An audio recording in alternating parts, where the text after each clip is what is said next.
cleanup.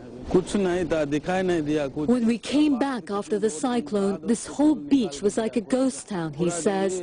Most of the boats had sunk 5 to 6 meters under the sand. We had to dig all of them out. When the cyclone hit, locals here say the strong wind from the coast carried some boats half a kilometer inland and into this village. They've completely cleared out this area now, but they say much of their belongings have been destroyed. In this village of 5,000 people, 80% of the homes damaged. Locals were quick to return from the shelters, but the bright colors of their homes do not reflect the mood here. They wait stoically for promised food aid. On the 4th day, some relief. The government is distributing 50 kilograms of rice per family. But what good is rice without fish, they ask, their only source of income? It's a pitiful condition.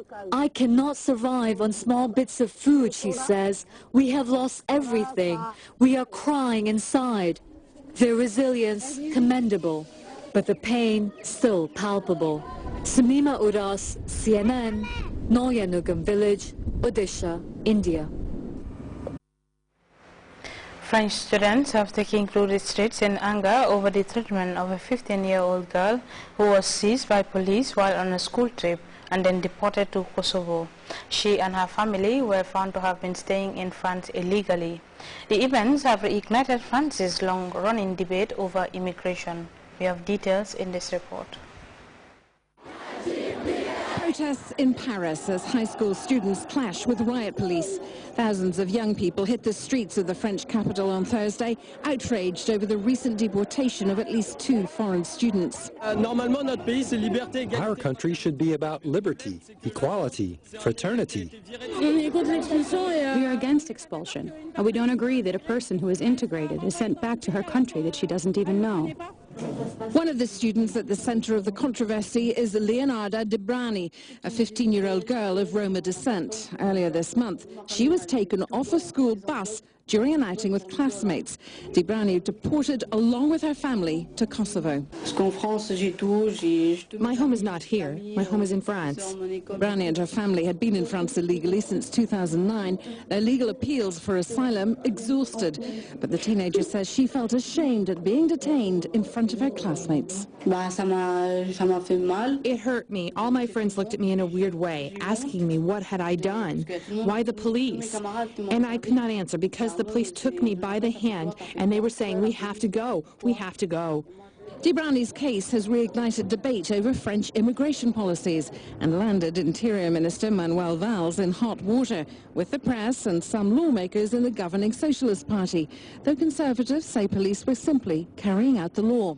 Valls has now launched an investigation into the family's deportation. The French Prime Minister told Parliament the teen and her family could be readmitted into the country. If a mistake has been made, the warrant for expulsion from the country will be cancelled. This family will come back and its situation will be examined and re-examined with regards to our rights, our principles, and our values. Some opposition lawmakers warn reversing the deportation could send a damaging message that illegal immigrants are welcome in France. Meantime, Debrani is calling on French President François Hollande for help. I want to tell Mr. Hollande to get us back in France as soon as possible because I don't want to lose my school. Fadila Sweeney, CNN. Time now to take a second break. We'll be right back.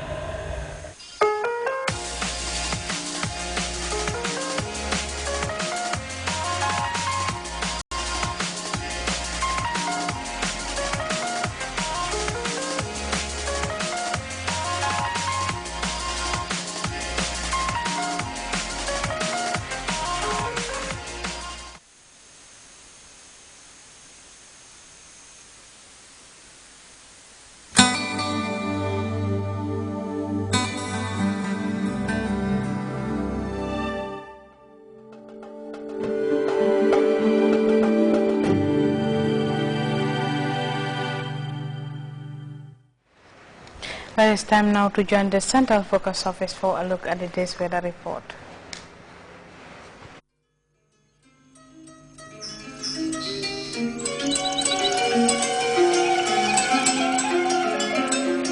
The source assures us of a continuous flow, and from there, everything follows.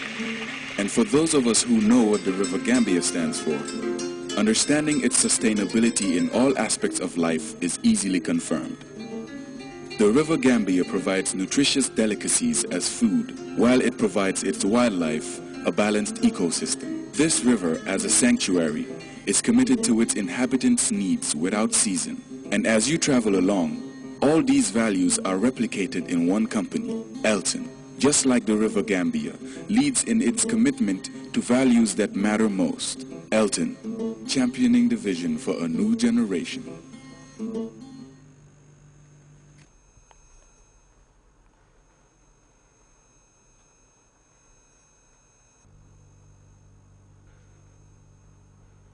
Good evening, viewers. Welcome to the weather segment. It has been warm and mostly cloudy across the country, and the satellite picture indicates scattered convections over the central part of the continent. Elsewhere indicates dry and stable conditions. For the forecast tonight, we're expecting a warm and partly cloudy atmosphere to prevail over the entire country, whilst the day tomorrow, we're expecting a warm, humid and partly cloudy atmosphere to prevail. Light to moderate south-northwesterly winds will dominate the flow over the coastal areas, whilst westerlies over the inland areas. The speed will be about 5 to 15 kilometers per hour. Morning temperatures, we are expecting 22 degrees Celsius over the Greater Banjul area, 23 over West Coast and North Bank region. Lower River, Central and Upper River will record 24 degrees Celsius. For the afternoon temperatures, we're expecting 32 degrees Celsius over the Greater Banjul area, likewise West Coast, 33 over North Bank and Lower River region. Central and Upper River will record 34 degrees Celsius. For the low tide, we're expecting 0.2 meters at 3:32 a.m. and 0.1 meter at 3:50 p.m. For the high tide, we're expecting 1.8 meters at 9:57 a.m. and also at 10:24 p.m. Wave heights will vary between 0 to 1 meter, slight to moderate southeasterly swells. The sun will rise at 6:57 and will set at 18:44. Thanks for watching and do have a wonderful weekend.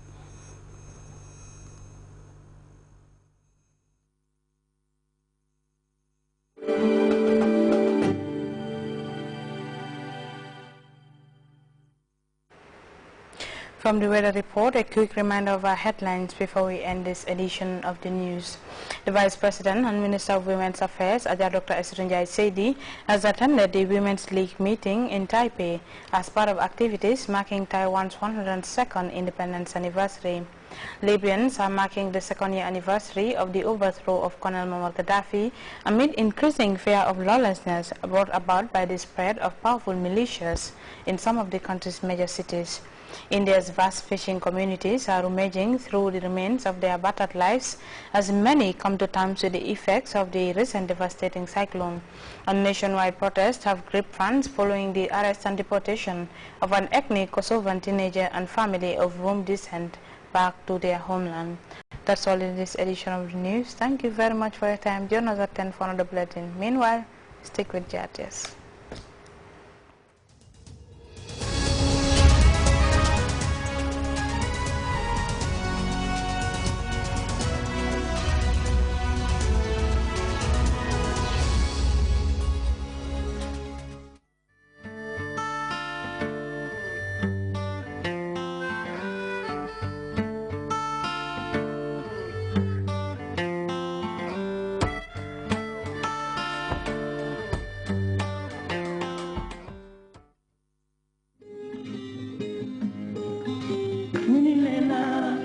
Nina, no bokureumi.